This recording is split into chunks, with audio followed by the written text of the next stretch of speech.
It's the 15th of November 2021. Welcome, everyone. I'm Dana Durnford, nuclear proctologist.org. You can call in if you like at 709-589-4406, 709-589-4406. You can also call 24 hours a day, 7 days a week. That's what we're here for. I do not hide away from anybody.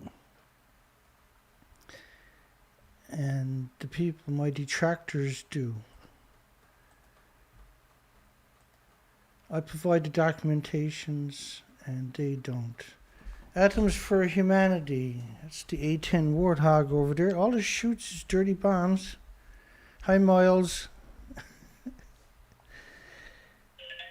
Jeffrey. Hi, Miles and Jeffrey. And Strontium Milks.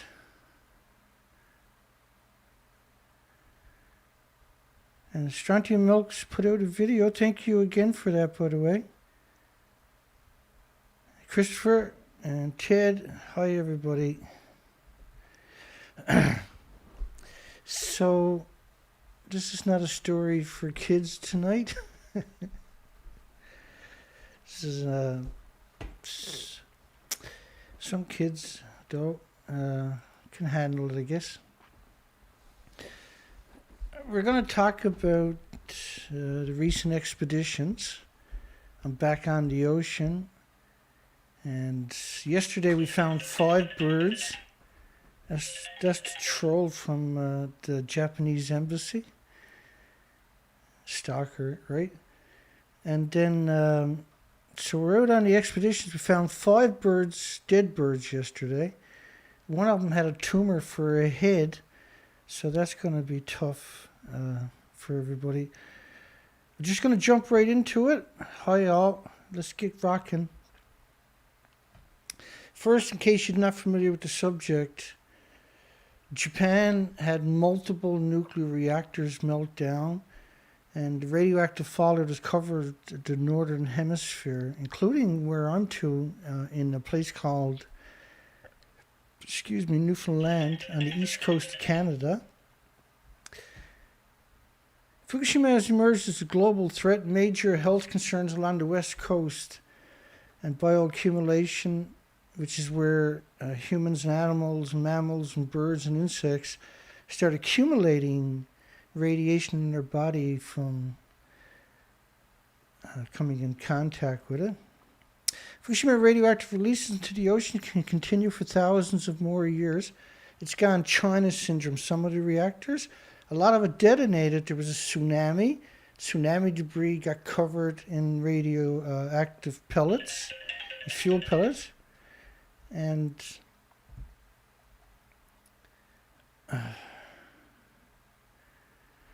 okay, so these are difficult topics, but if you bear with me, I'll get you up to speed. So the time of radiation going into the ocean, you see Pacific, but this also covered the Atlantic, as you're going to see coming up. A nuclear engineer, I agree, Fukushima can be a extinction event. So the evidence I'm showing you is not Dana, it's all these academics and engineers and everybody else. Nuclear expert radioactive material has contaminated much of the Pacific and the coast of North America. Negative impacts of the accident have spread throughout the world. So this is not isolated to Japan or the Pacific Ocean, the biggest ocean on the planet. It actually covers the entire planet. Let's keep rolling forward here. Experts agree many species of wildlife and fisheries are endangered globally, worldwide, due to the Fukushima releases, not just in the ocean, as you'll see coming up. The worst case for Fukushima was if reactor 4 fuel pool melted, they would have to evacuate 250 kilometers, which means Tokyo and all the northern prefectures would have to be, all 14, including Tokyo, would have to be evacuated permanently. Imagine that. And that's actually what happened. So they decided not to evacuate and decided instead to trick everybody. So just before we get into videos and pictures, that's reactor 4 over there. As you can see, there's nothing left of the buildings. And the spent fuel pool they were talking about were at the top of the buildings. There is no top to the building. So they had a major event. This was a major pulse. Resulting destruction of an earthquake shaking these fragile buildings could take half the planet with it. And that's because of the radioactive fallout. So it's a very complicated, if you're not familiar with the subject, but I will get you familiar. Now, Arnie Gunnarsson made the assemblies for the fuel pools. He was part of the cover-up. The division I ran built nuclear fuel racks for boiling water reactors exactly like Fukushima. Exactly like Fukushima. And he doesn't know the difference, apparently. David Suzuki had said Fukushima is the most terrifying situation I can imagine. I seen a paper that says it's bye-bye Japan. And you should evacuate the North American coast. That includes Newfoundland, by the way.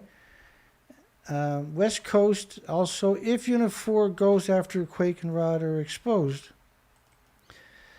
Gunnarsson, move south of the equator if Unit 4 goes. So there's a lot of people warning you that if that building collapsed, you should evacuate the northern hemisphere.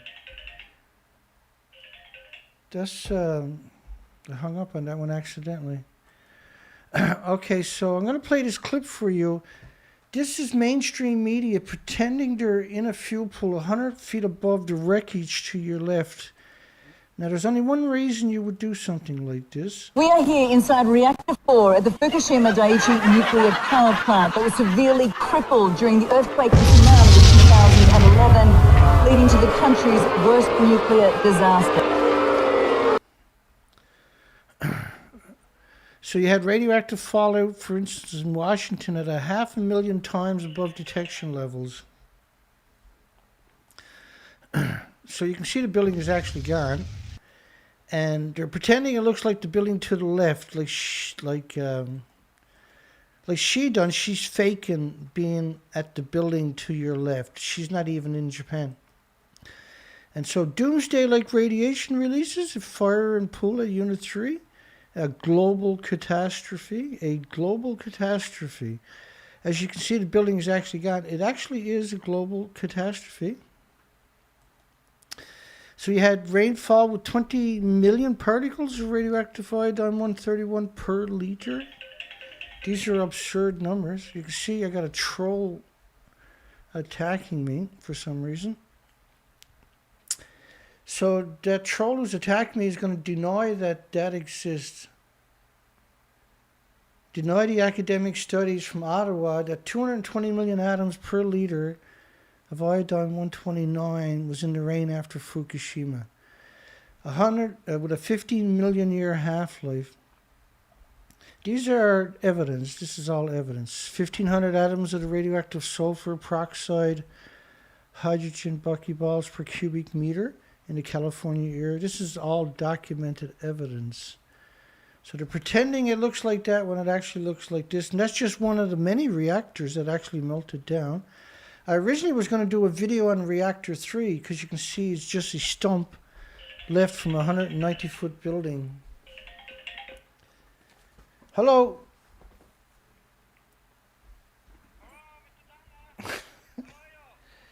Hi, rapist. What do you want?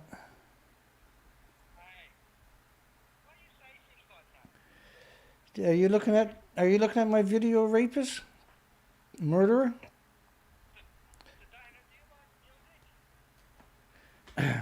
So that's the Japanese embassy in Chicago. A stalker who's harassing me for many years now. We may be on the precipice of a major extinction event in marine wildlife. So when you see all this documentation, you can't blame me for it. I didn't write this. And we may be on the precipice of a major extinction event in marine wildlife. And extinction threats for all the species. Now, what happened was, this is a model of the radioactive fallout, just one of the many models. We have many, many models. So I've done expeditions, I'm going to show you a little bit of that coming up, of the West Coast, which is up here. But we actually are currently doing expeditions right here on the East Coast. And it's bad here. You can see the radioactive fallout covers the Atlantic Ocean too. Now the model, just because the model stops there doesn't mean the radiation stopped and went away or something. And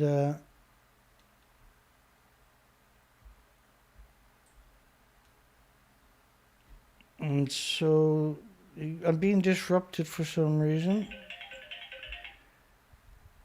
And so now I got no choice but to turn my power off on my cell phone. Fukushima nuclear plume covered most of North America. And so you can see the model right here definitely covering all the Pacific, all of Canada, United States, all the Atlantic Ocean, all of Europe, as you'll see. Fukushima plume covered most of North America, now over the Atlantic, including the Caribbean and Canada's east coast, where I'm currently at doing research expeditions. Cesium remains dispersed throughout the water column from the surface to the ocean floor. And even on land, it's brought back to the surface soil. Now, cesium is just one of 1,000 fission products. The biggest byproduct is not cesium. That's how they trick you and manipulate you and deceive you when they talk about cesium. Curium is the biggest byproduct of the irradiated fuel rods. Hi, everybody. Let's keep her rolling here. North America cannot be safe from Fukushima radiation. Animals suddenly died on the west coast. Behind me is, you can see this, it's a 20-something day plume model, 468 hours. And it covers all of the northern hemisphere. Fatally high levels of radioactive material have entered the ocean. Animals suddenly died on the west coast and the whole world noticed this phenomenon. Hong Kong newspaper, Fukushima is a global threat. It's a global threat. And Japan Times, as the public possibly worldwide sickens over time. Worldwide, everybody gets sick from radioactive fallout. And so you can't make everybody sick from radioactive fallout worldwide without affecting all the insects and birds and mammals and animals, all the species, right? And the bacteria. So because they took down my site recently, 10 days ago, with 24,000 subscribers and 1,600 videos, I have to kind of reintroduce this evidence for everybody. So we done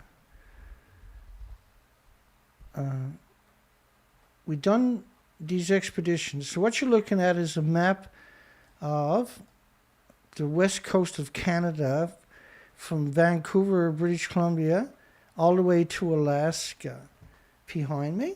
And so those arrows are just depictions of places where we've done the research for 6 years. And we're out there for 4 to 5 months a year doing species counts on the ocean.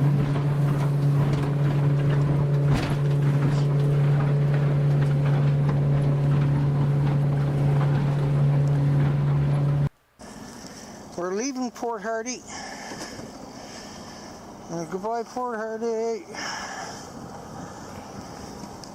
So we're going for no man's land now. We'll go out to the kickoff about 30 miles away, 35 miles away, anchor off tonight with a beach line. And I'll just skip through some of this for you. So anyway, I'm out doing research expeditions for many months at a time. And that was the fleet we were using. 3 on the skiffs there and the sailboat. Okay, so what we discovered was the species to your left were exterminated. This is the west coast all the way to Alaska, research expeditions. And as you can see, these species to the left never came back. These are before and after authentic pictures of the low tide lines. This is right by Alaska, just 10 miles from the Alaska border. And so if there's nothing here, there can't be anything in Alaska, right? So it's low tide with a 19-foot tide exchange. I'm bringing Take a pee before it takes off. my 15-year-old Yeah. dog in for a pee before we move to our next site. But you can see the coastline is stripped. As you'll understand coming up, this coastline is 27,000 islands. And the species to the left is what you should have been seeing. So I'll just flick through that, and then we'll get up to current stuff. To your left here. And to your right on that one. But to your left, you can see the species. They're actually permanently now extinct due to Japan's radioactive material. So that's an extinction event for species. They never came back. We went year after year and investigated. Those species are permanently gone. Okay. So now that's the west coast of Canada. I've done research expeditions over and over and over along that coastline. Those species to your left never ever came back. And it was usually nasty weather.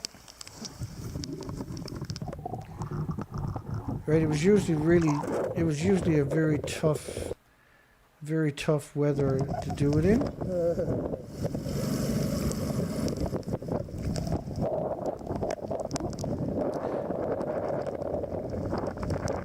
Now over the last couple of years we're on the east coast.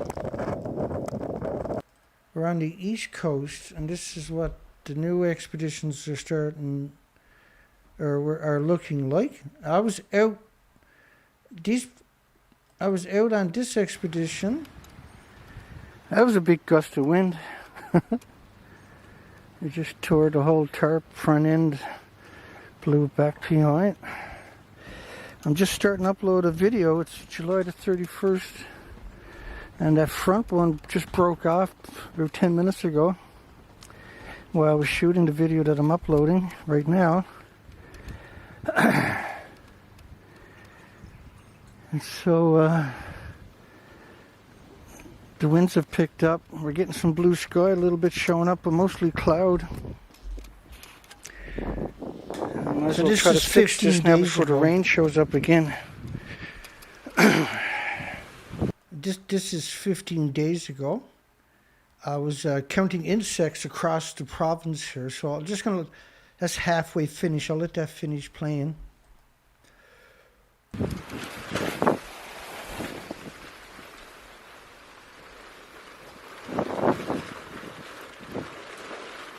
I'll get it. That's all I've been doing since 6 a.m. this morning is dealing with all of this. Is that an eagle? Wow.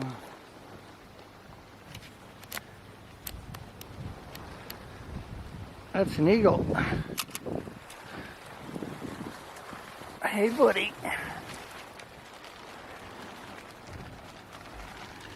There's no salmon for him to feed on.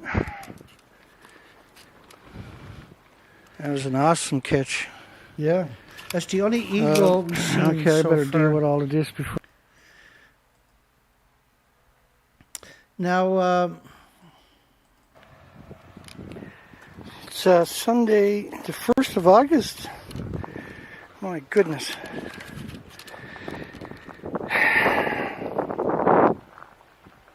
Not a bird to be seen anywhere. This is a major salmon run, by the way.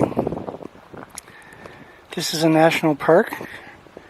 There's not even a crow on the beach. Not even a seagull.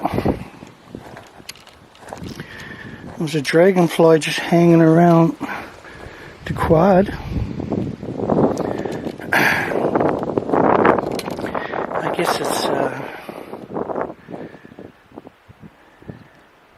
probably 11:30 or something a.m. obviously. I'm going to get the big lens out and zoom in over in their rock pile and see if I can spot any kind of birds. This should be full of birds.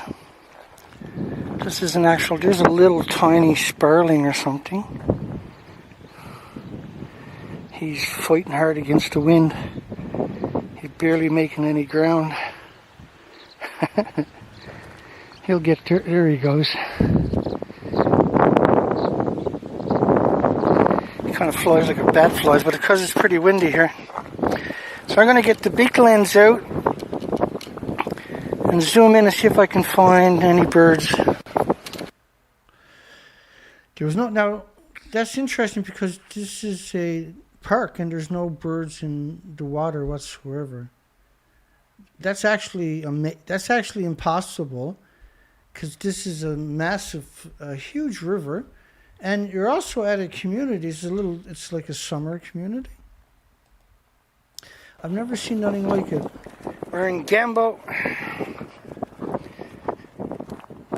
We're in Gambo, and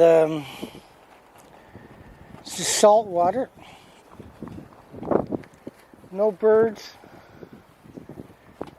No birds, no flocks of birds, no animals, no nothing.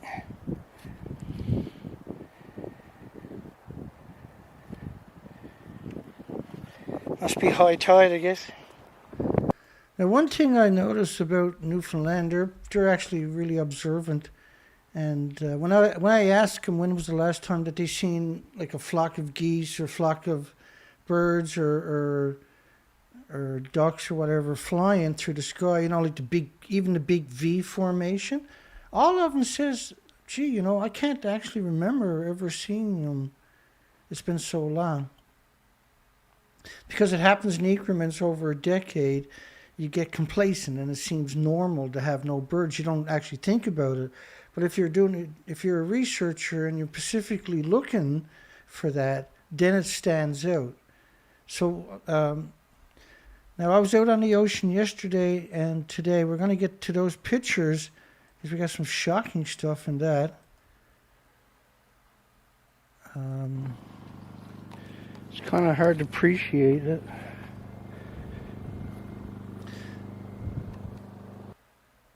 Oh. So a big problem is mud. You see the tarp is covered in mud.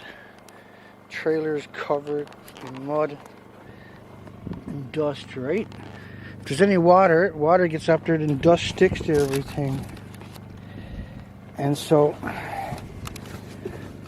when you're trying to put the tarp on, you see everything gets covered in mud, right?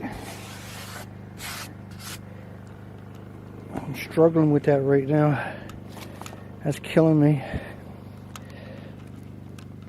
Even jerry cans are covered in mud, the water cans.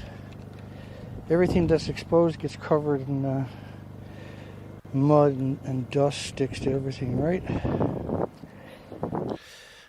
Jeep Dog, I'm just seeing your comment. Did I back up my videos? Well, I backed up a lot of what I consider the important ones, right? Like expedition videos. And sometimes they're like a 6-series video. Or recently, say, the Chernobyl anniversary or Fukushima anniversary, stuff like that was backed up.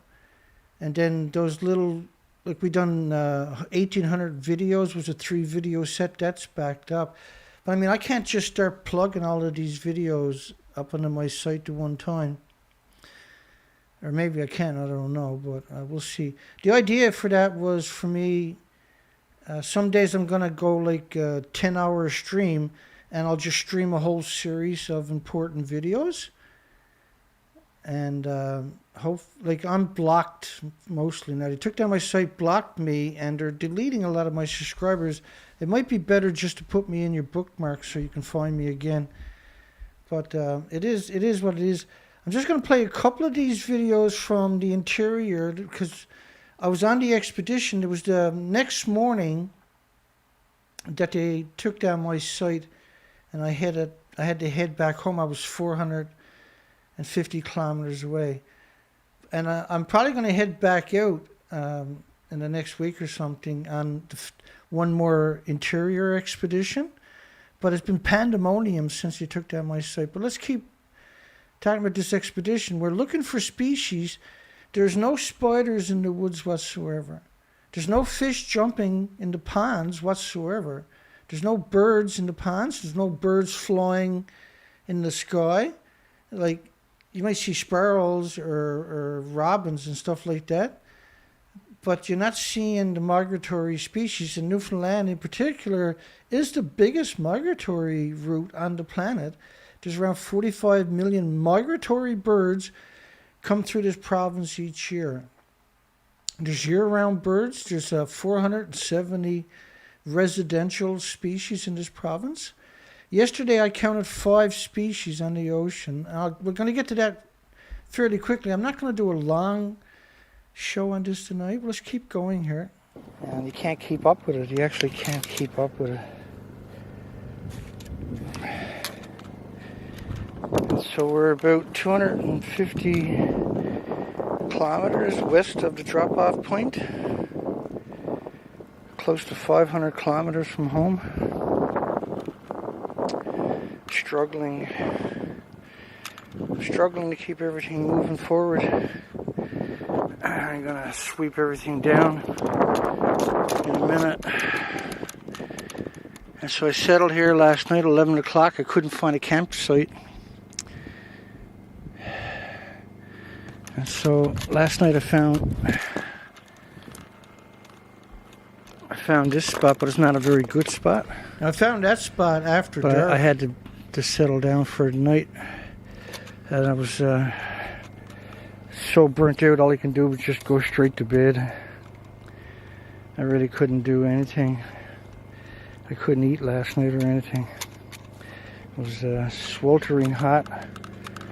And then it got cold just after midnight. But see, that's the problem, right?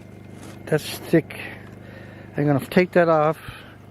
But you don't want the coolers exposed to the sunlight. And I stretch it out like this one. Let it dry really good. Shake it and sweep it. There's no water here. I'm stuck on a telephone path. Not a very good spot to be, but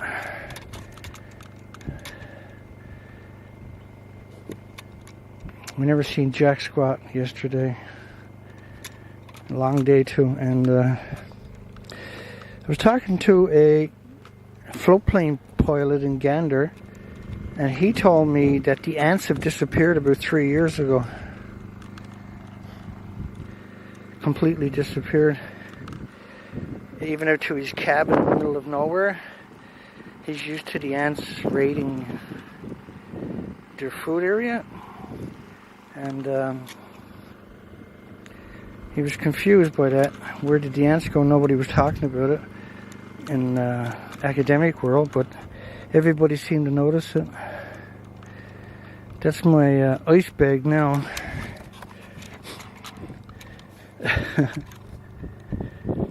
It's no good for ice, but it works. It's for cold water, right? Anyway. Okay. I did want to show you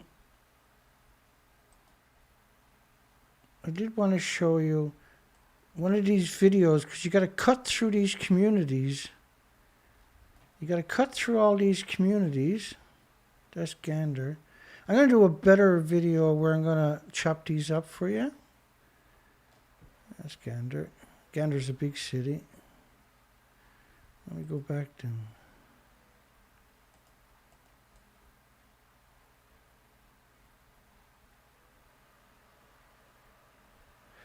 Yeah, let's play that video.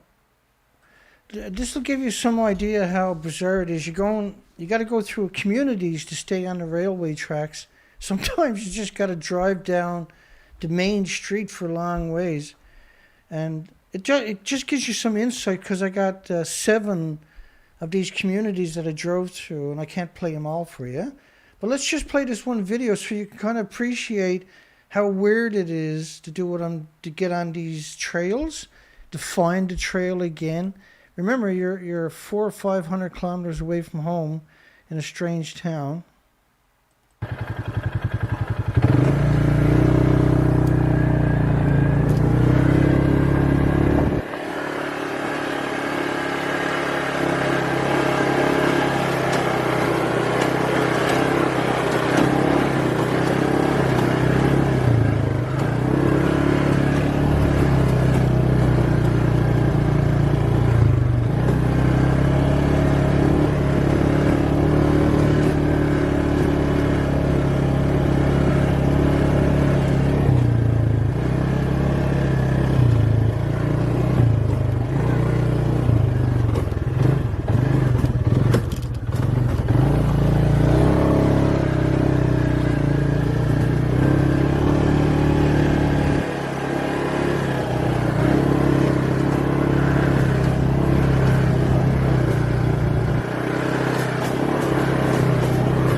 you're trying to find your way through these communities, and you're not from these communities, you got to stay on a trail.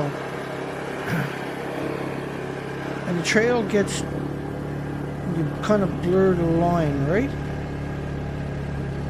So you just drive across the street to the gas station or the grocery shop or something like that. And that's a shopper's.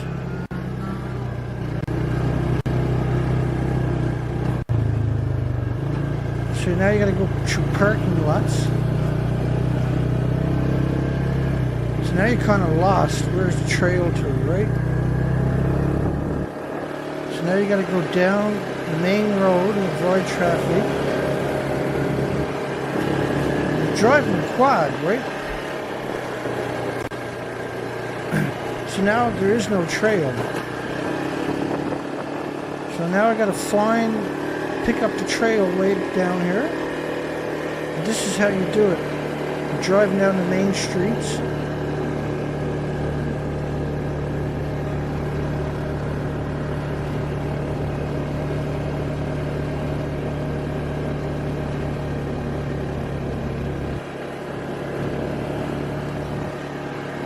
You gotta cut across and get on the next road.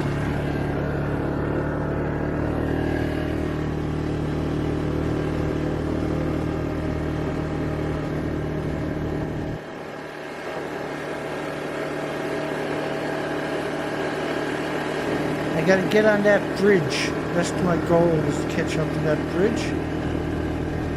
And I'll just speed it up a little bit for you. But you can see, you gotta go down all these streets, cross all these streets, and it's going to take you right out to the bridge. You're going to get on the bridge and go across the bridge, and then you're going to take a left on another trail, and then you're actually... Now, when I'm on that bridge, I'm checking the water. So let's go back a bit. So there's no birds out there in the water. See, no birds. No birds to be seen. No birds. No matter where you turn, there's no birds. And you're towing that behind you the whole time, right? Appleton. Appleton. Plug in the cooler. Pretty red light. Hey. And you can see it's just covered in mud and everything else. Okay, so let's move forward. Let's move forward. That's not it. That's... My apologies. Let me double check the volume on the rest of that stuff. That's the wrong one. Okay, now we're going to jump into pictures and videos of yesterday. Oh yeah, I didn't bring the volume down on that set of videos. We're going to do another video on the last interior because we got pictures, all kinds of videos we haven't watched, blah, blah. I'm just trying to bring it all into tonight's show. Now, there's cormorants. This is yesterday. So that's the radar is working, the sounder's working, the GPS, the plotter. You can see the knots, 7.34 knots. That's excellent because we got fog out here. You're going to need that radar. And it's picking up any speedboats on the radar, so everything's good. If it's picking up the speedboats, you know you're doing good. Well, I kept up on all the maintenance over the years, but in your first day back on the ocean, you're always worried something seized up or whatever, but she spun up, everything's good. I got 14.5 volts, 14.5 volts, which means she got tons of, the alternator in the engine is working really good. So that's lots of power, even at low idle, to run all the equipment. I still got a bit of work to do tonight when I get home. My inverter's not hooked up. I forgot to hook it up for a lift. So I can't plug in the kettle, but who needs a kettle when it's 100 degrees outdoors? It's actually a little cooler out here. Got a couple of cows up on the hill. You probably can't see it. I have to use the zoom lens. You gotta play with the aperture on this thing a lot. November the 14th. So we're out to the mouth. We're out to the mouth. What we're gonna do is we're gonna go out to this island here. We're gonna go to that island. You probably can't see it. That's that island up ahead. Hang on, I fixed the aperture. So that's that island anyway. Up there. I forgot to clean all my windows today. I meant to do that this morning. There's a big rock pile underwater here. And so the GPS will let you have no problem navigating. You have no problem navigating it with that GPS, man. That's awesome. I should do updates on that system. Take the memory card out or the plotting. Okay, so we're going to jump into out beyond the island just because it could take a long time. So I was on the back of the island. I was trying to figure out. This was a tickle-ass. It's like a little tiny seagull is what it looks like. But what was remarkable... Let's go have a look at him. I picked him up. It's a little tickle-ass. They look like seagulls, right? They're like... what happened to him? I wonder. Now I found maybe 3,000 birds out there. And there is a lot of squid and a lot of capelin. Lost track of them. But we only found 5 species. And so we'll talk about that because there should be all kinds of other species. It can't be just this handful of species, right? But this bird has a tumor for a head. Look at that. See that? That's an actual tumor. Got a big tumor on his head. His head is actually like jelly. Look at that. I've never seen nothing like that in my life. It's got a big tumor over his eye. But otherwise for that, that's why nothing's trying to eat him, I suppose. I got pictures coming up of that. That's the damnedest thing I ever saw. It's a great big tumor. His whole top of his head is one big tumor. I better get out of here. A little tricky. That was really something.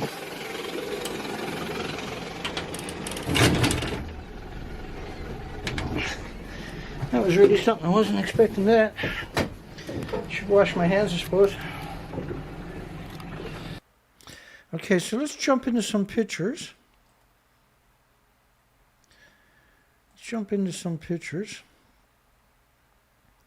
Hi everybody, hope everybody's doing good. Let's jump into some pictures. Now these are cormorants. That's on the way out of the harbor. They're not native to Newfoundland. I've never seen them in Newfoundland before, neither has other people. Everybody I talk to complain about this bird because they've never seen it before, and there's a lot of them showing up. They disappeared in the Pacific. Now remember the last couple of years in the Pacific Ocean when I was doing expeditions, I was talking about how these birds had disappeared from the Pacific because they're native in the Pacific, and you can see them starting to jump off the rocks into the water. See little splashes. And so I was just headed out to harbor, and I happened to notice them. They're actually in the harbor, and there's probably 400 or 500 of them on the back of that island. there was probably 300 birds altogether. That's a cormorant right there, maybe. I can't remember. I was zooming in on it looking for a clear shot. Or that's a duck, maybe. That might very well be one of the few ducks that... No, that's a cormorant. You can almost tell by his... by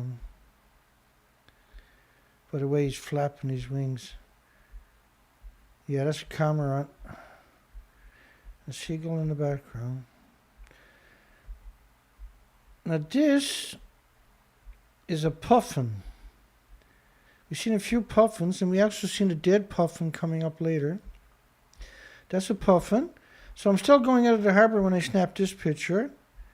And then I'm moving boat. The bird's going one way, I'm going the other way. So the pictures are not going to be perfect, but they're actually really good, right? And the fact that I can zoom in on it, he got his head down in the water.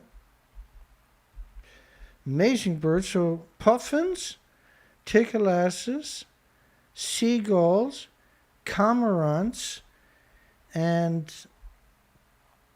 what they call these little sandbirds. You'll see them with the long legs, very long beak, and they eat. They're eating zooplankton and phytoplankton along the shoreline. Now this is some of the boulders along the way. So it was good to see the seagulls. Now this was nesting season for seagulls. And they're on the rock, but they're not feeding. And see that little bird over in the corner? See if we can get a look at him. That's a cormorant. Well, it might not be. We'll see. And so what I do is I'll snap 5, 6, 7 pictures, sometimes more. A lot of times I'll snap 100 pictures if I'm trying to get a clear shot. And I'll get out of the way for some of this. And so I found 5 dead birds yesterday. And I got this. When you see the pictures of that one with the tumor for a head coming up, that was pretty amazing. So the sea and the cormorants, they'll sometimes stand up there with their wings spread open, trying to dry it off. But I was really surprised to see cormorants and seagulls getting along so well. That was really something. And then another rock. That one wasn't clear. Go back to... So 3,000 birds we seen yesterday is more birds than we seen the last year on the Pacific Ocean. Total. We found in one spot here on the East Coast. So that's a good sign. The only problem was there was only 5 species of birds when there should be shearwaters and sooty shearwaters, just the normal shearwaters. There should be turs. There should be common murres and other species of murres. There should be egg downs. There should be many varieties. Like there should be all kinds of ducks and eiger ducks and all of that. I've never seen any of the other species whatsoever. And so maybe that's why the birds are getting along like you see there. And that one there, you can see with his wings up. They do that to dry their wings off after diving. And they might hold that for several minutes at a time, like that pose. And that's the cormorants. They're not native to Newfoundland, but that picture or that silhouette is very noticeable from far distances away. And so I'm on my way to the island with those pictures. And now we're starting to see cormorants dominating rocks. You can't get very close to cormorants. They're very skittish, eh? And that's the lighthouse on the island. So this is the back of the island where I seen that bird that I took out of the water with the tumor. That'll be the first one. We'll stop and zoom in on those pictures. So we're just going to the back of the island. And I'm starting to watch all the birds up on the hill. They're nesting. They're actually nesting, a lot of them. And I'll show you a couple of babies that fell off the cliff later on here. Not that much later, because it's not going to be a long show. And so so then I seen, this was a tickle-ass. Now that's the bird that I had showed you the video of just moments ago. And I was looking at it and I was, well, that don't look normal. I'll go back and maneuver and pick him up. Or her. And the bird was healthy, the body was. But that's an actual tumor on its head. You can see he's barely have an eye at all. An actual tumor for his head, for the bird's head. Let me get it out of the way in case people want to get screen captures. I was shocked when I seen that, actually.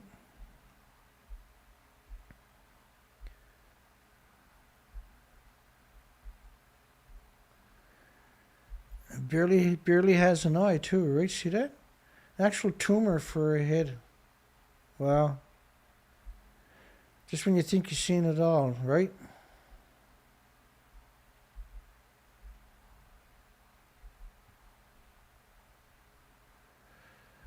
I know that's probably disturbing for people, but imagine with me, I'm out there and come across this bird. That's his other side. He had an eye, actually, functional eye on the other side. You can see it right there. But the other side of the tumor just had like a little hole for an eye. It wasn't big enough for an eye, right? But his body was healthy, his feet were normal. He just had a tumor for a head. Yeah, that was really something. Okay, and so like I say, there's around 3,000 birds, but there's only 5 species. Sorry, there's only 5 species. But nevertheless, these are nesting. They're raising young birds. And it's hard. The young birds won't have the white on them. They'll just be gray only. And so next shots might be better. I'm just doing I'm just kind of like trying to get the best pictures I can without disturbing the birds. And so I'm moving a bit closer. I actually move in fairly close. And you're looking for just pure gray. That'll be the baby ones. And they're usually hid away, right? In behind there, in little crevices. It was 105 degrees. It was 40 degrees Celsius. 105 degrees Fahrenheit humidity. And so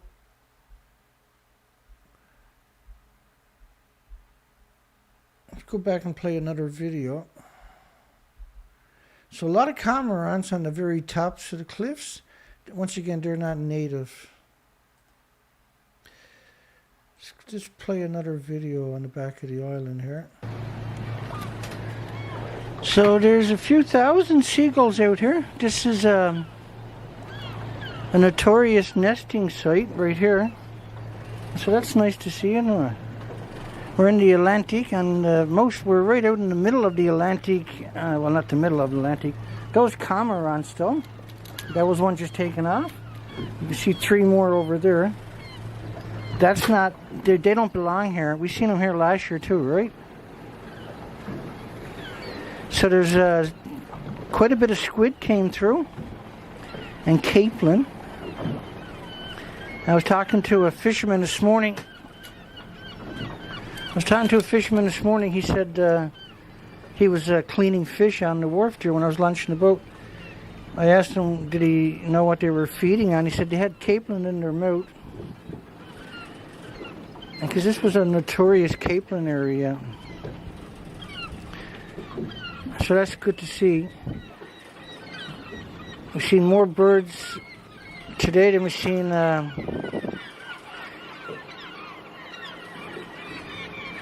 in the Pacific Ocean in 2 years, basically. It's fantastic, eh? Wow. Just beautiful.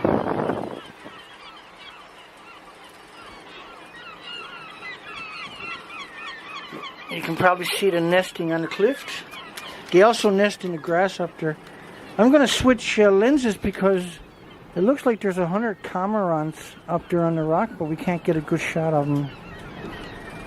And, and it's very rare to get this kind of good weather, this flat calm out here, because we're in the Atlantic Ocean. We're way off the coastline of Canada in the Atlantic. Pretty amazing. I'm just loving this today. This is fantastic to see. It's not, you expect to see, there's no ducks, no mallards. There should be all kinds of shearwaters and egg downs and turs and all kinds of different species. We're seeing basically, we've seen some puffins, not very many, and cormorants, which don't belong here, seagulls, which do.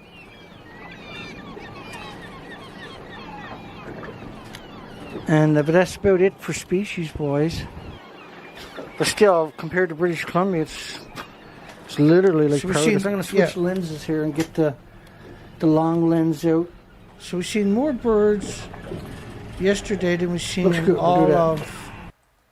all of British Columbia.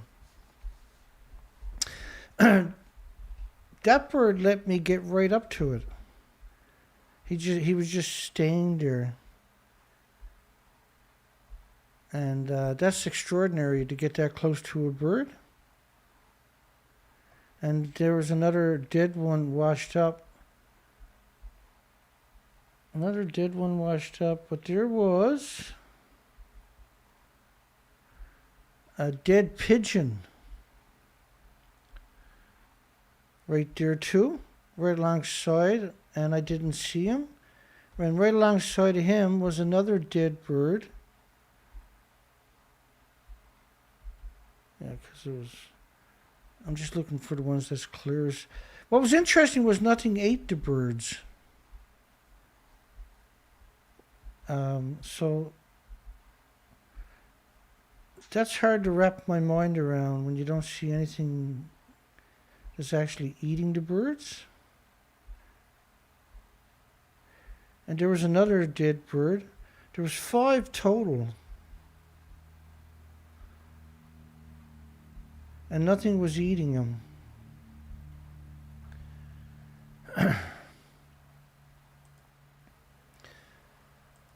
There was 2 little baby chicks, and I shot a little video of that. That's a couple of baby chicks that are supposed to be in their nest. There must be mommy up there. Yeah, there's a couple of baby chicks. Seagull chicks, look at them.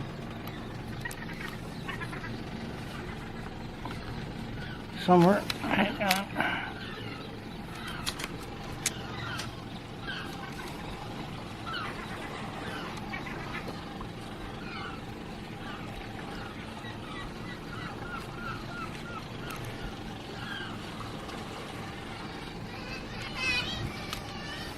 Yeah, that's what that is.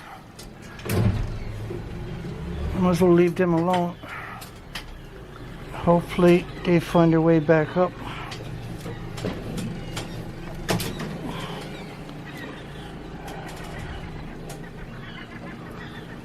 Yeah, that's looks like they've been there for a while. They're getting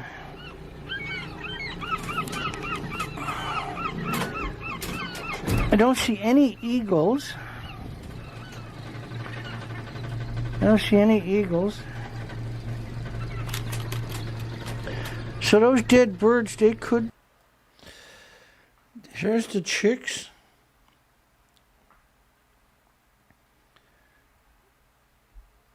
Oh, sorry, hang on. Here's some pictures. Because obviously my camera I wasn't paying attention with that last video. So they obviously should be up in their nests, right? But the mama bird's still taking care of them, so I moved away and left them. They were going to hide from me, so I realized I should leave. And they're stressed out, obviously they're not with mama. But she was right there, so she can still feed them. They still have hope of surviving.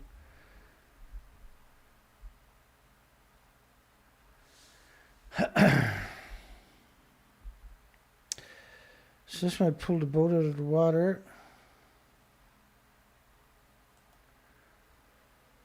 That's when I pulled the boat out of the water. I went back to try to get to see how bright the lights were because we had to redo the lights. They're nice and bright, eh? The lights are nice and bright now. That's a wind, right? Oh shit, look at this. What's this? Is this cracked off? Yeah, that cracked off. I took it off this morning. I better tie that up before I go. Oh yeah, I took it off this morning. The oil light went off when I came in. Yeah, the oil light didn't go off today when I was out there.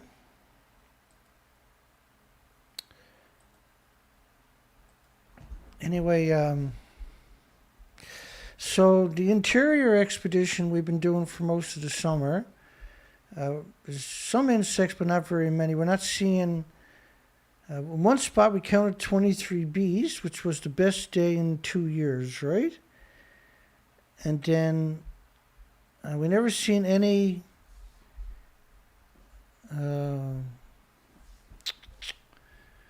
we never seen any fish jumping in all the ponds we checked, freshwater ponds. That's staggering. We've never seen any flocks of birds, of course. There's no spiders in the woods. The reason the spiders are important is because you're not supposed to ever be more than 6 feet away from a spider, no matter where you go. And particularly here in the northern hemisphere, it's a major paradise. And so when you go into the woods and you can't find any spider webs or spiders, the food chain is 100% irrevocably broken. It's not fixable. And spiders, they'll bioaccumulate radiation 1,000% more than the background because they're consuming all the insects, right? They're bioaccumulating it more than flies would. Yeah, that's an engine for a backup, yeah. You bet, yeah. So the IAC, the idler air control valve, when that goes, what happens is the engine won't idle. And so it doesn't matter if the alarm is going off, it's not going to idle, see? So getting rid of the alarm is not going to resolve it. And so when I took it off to change it, it was seized up. It was actually pure rust. And so over the winter, I guess, I don't know, it rusted. And which reminds me, let me thank people for donating.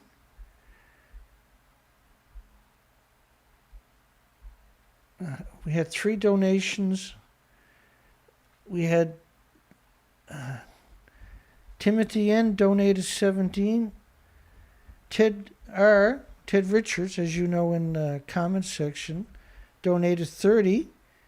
And James Lucid, as you know in the comments, donated 180. So if you guys didn't do that, we couldn't have got... And we had raised $70 over the previous 4 or 5 days, which was enough for the idler control valve. I also got the crush washers for the legs, but we need to get... In order to change, because the kicker is not peeing out water like it's supposed to, so it's not cooling. And so you gotta, in order to change the impeller, you have to buy a rebuild kit because you got to take the water pump apart. It's not a true rebuild kit, but it kind of is, because the impeller is $47 on its own. The rebuild, because you got to buy the gaskets and the other stuff. It's $70 for the kit, but if you just buy the impeller, it's $47 plus taxes, right? And so we got to raise enough money, because right now I'm not going very far offshore, because if the engine breaks down, my kicker won't get me very far before it overheats. And you could crack the block, right, running it without. Now, I ran it yesterday and I couldn't get it water to come out. I stuck a wire up in it. I took the casing off it and stuck wires up it in the hopes that it was blocked or something. But what happens if you don't use those kickers, the impellers will get dry and they'll crack. And so today I launched the boat and I forgot the lenses. I don't know how I managed to pull that off. And so I just gave up on it. I went through a lot of trouble today to get the boat in the water. And the wind was picking up and I was just burnt out. So I didn't really, it wasn't a hard decision. I still, if I had the lens, I would have went on. So I went a couple of miles and realized I didn't have the lens. I came back and checked the vehicle. It wasn't in the vehicle. I actually assumed I must have lost it. Turns out it had fell down where I put the backpack this morning on the kitchen seat. There's a backward joins. It actually got there. When I picked it up, I didn't notice it. Because like you got to take, there's so much work to get the boat hooked up and blah, blah, blah, blah, blah. And tomorrow looks good, so I'll be taking off tomorrow morning back out on the ocean. And the next day and the next day and the next day looks good. I'll be out on the ocean. At the same time, we got to kind of push these videos.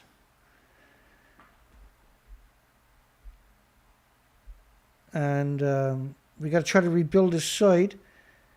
And so Strontium Milks put out a video today telling people how to get to my site. And that obviously helped. My site's jumped. A good jump since he done that. That's a huge. I really truly appreciate that.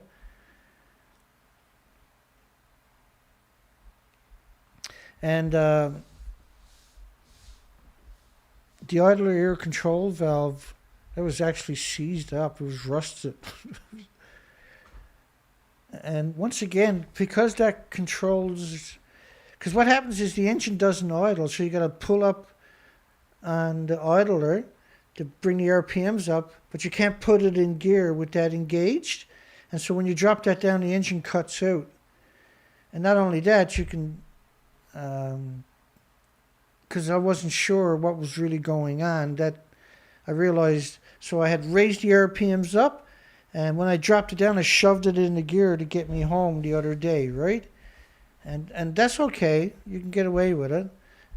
But it rattles you, right? You're afraid it's going to cut out again on you.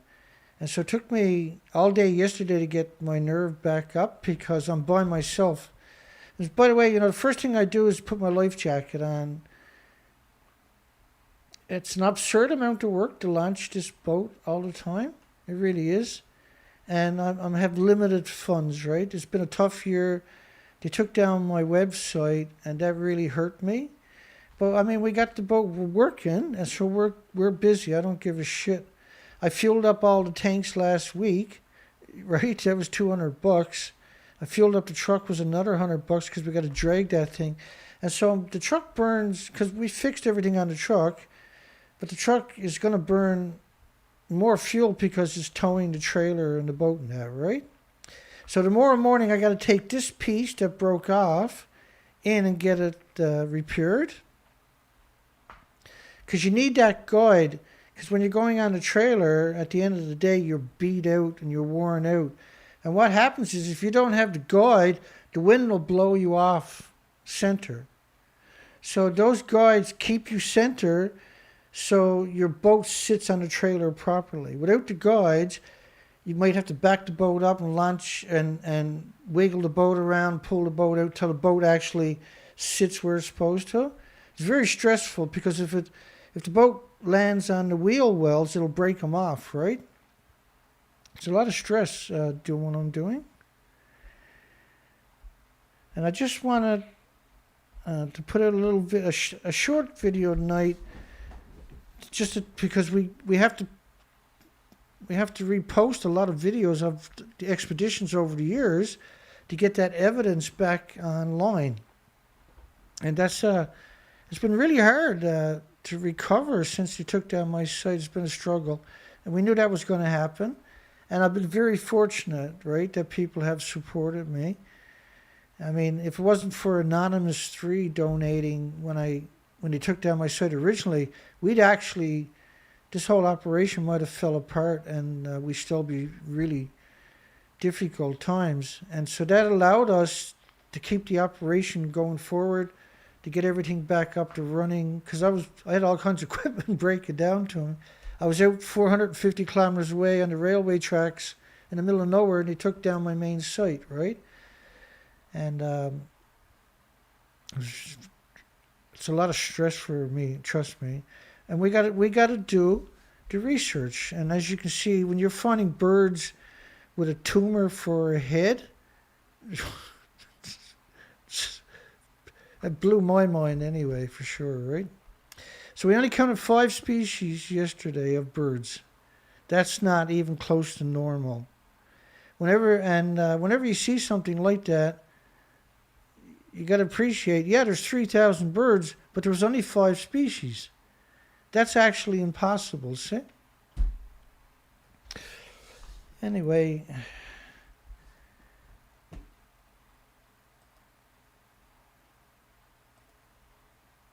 we're back up. We're moving forward. We're in second gear again, and thank goodness. And so their attempt to derail us kind of worked, but in one sense it also didn't work because we're still doing the research. Because we haven't got a lot of time left, right? The rest of August and a couple of weeks of September at best for research. So we got maybe 4 weeks of research, appropriate weather, hot weather to pull off if we're lucky. And we got to keep busy, see? And so the plan is right now is to go this whole week on the ocean, to take off for a week on the trail again and look for insects, and then back on the ocean for the remainder of the season. If we can pull this off, if we can raise enough money to fund it. And we got all the equipment. We're in good shape. We're very fortunate that we have the equipment gathered up, because really all we got to do is just fuel and odds and ends, right? So we might be able to actually keep rolling and pulling this off. And because this has happened to me, I'm very conscious of the fuel itself. So, I'm just idling along for the most part, right? I'm not wasting any fuel whatsoever. I'm trying to stretch it out and make it go as far as I can, right? But I'm limited. And if I launch the boat anywhere else, I have to pay to launch it, right? I already got the local spot is paid for the rest of the season. But that limits me to how much territory I can cover. So I am going to have to branch out. We'll see how this plays out over the next week or two.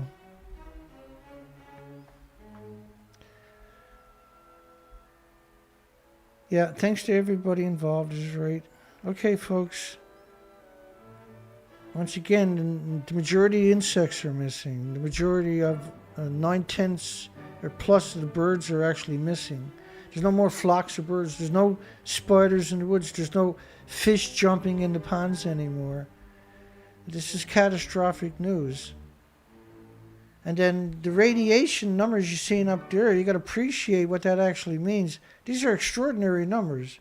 That's real time on the Geiger counter in my studio, for goodness sakes. I'm getting those numbers.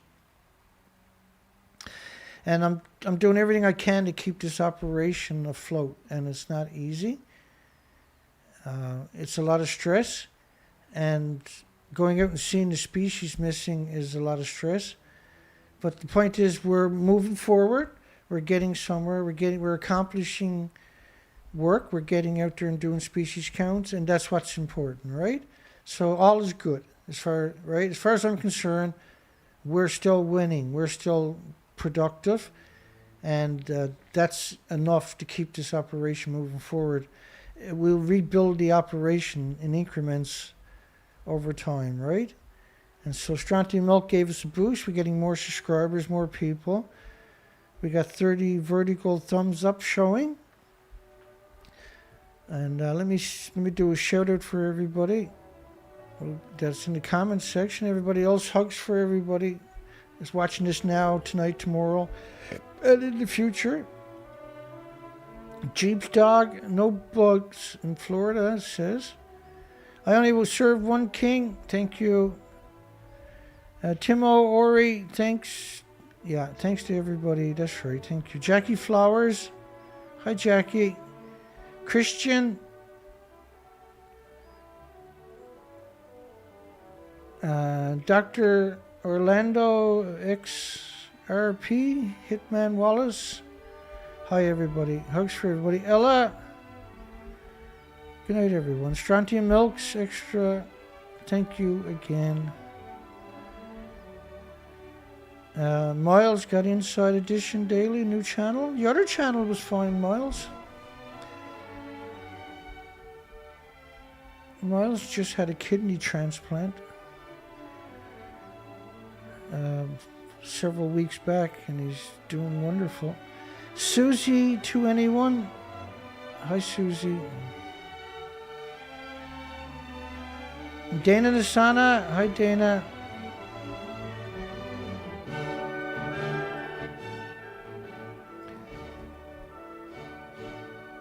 I'm just looking for anybody I can say goodnight to in the comments section. Tom Morris. Hi, Tom. Thank you again.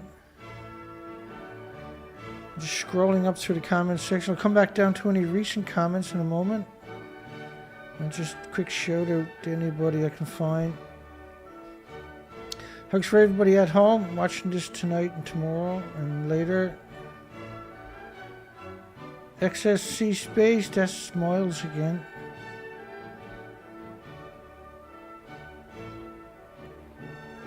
Looks good. Looks like Ted Richards. Looks like I got everybody earlier. Daryl Murray, I didn't get him. Billy Scout, I didn't get you, did I? So Jeffrey Brown, never got. Steve Edwards, I never got. Hi, Steve, Jeffrey, everybody. And Toby.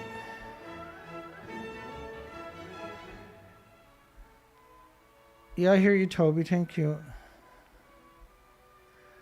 Robert, Calvin. Good night, everybody.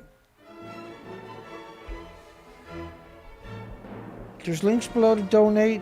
We're desperate to raise money. We're flat broke. We got to get the rebuild kit for the small Mercury. Or the small Mercury. A small Suzuki. Need an impeller kit there. About $70 to rebuild kit. But I got to pay somebody to do it. I'm not going to try to do the rebuild on that myself. It's not. I got a guy who works for $40 an hour. He'll probably do it in 1 hour. And Danny San. Yeah, I will so, Ted. Thank you. Good night, everybody.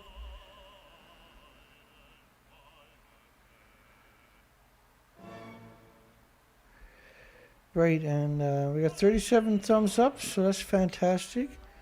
Considering we got a new site, right? We're struggling to keep this whole operation moving forward, but we're moving forward, thanks to everybody. And the boat is working excellent. I do need an oil change and an oil filter. I do need to change the leg oil also. And that's not cheap. They're usually like $60-$70 to change the leg oil. I have the crush washers already for the leg oil.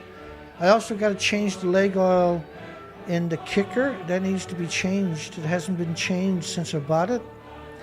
And you got to change it first 10 hours, right? And so that's got about 10 hours on it. We should be changing that in case they break down.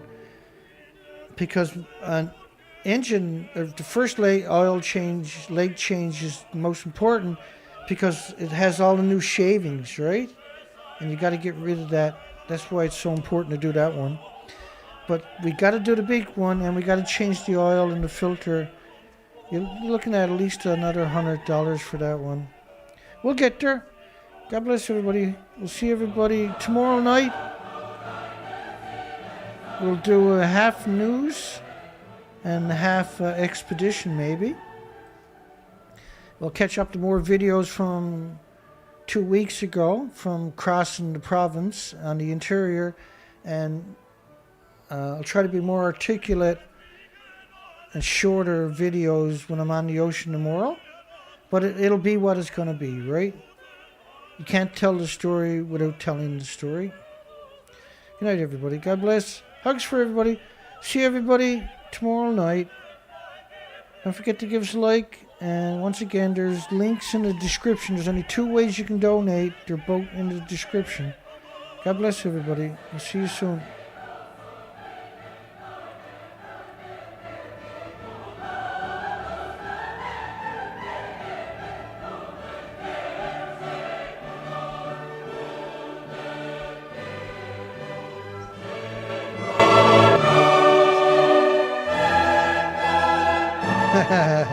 Sorry about that. Good night, everyone. We'll see everybody tomorrow night. Take care, folks.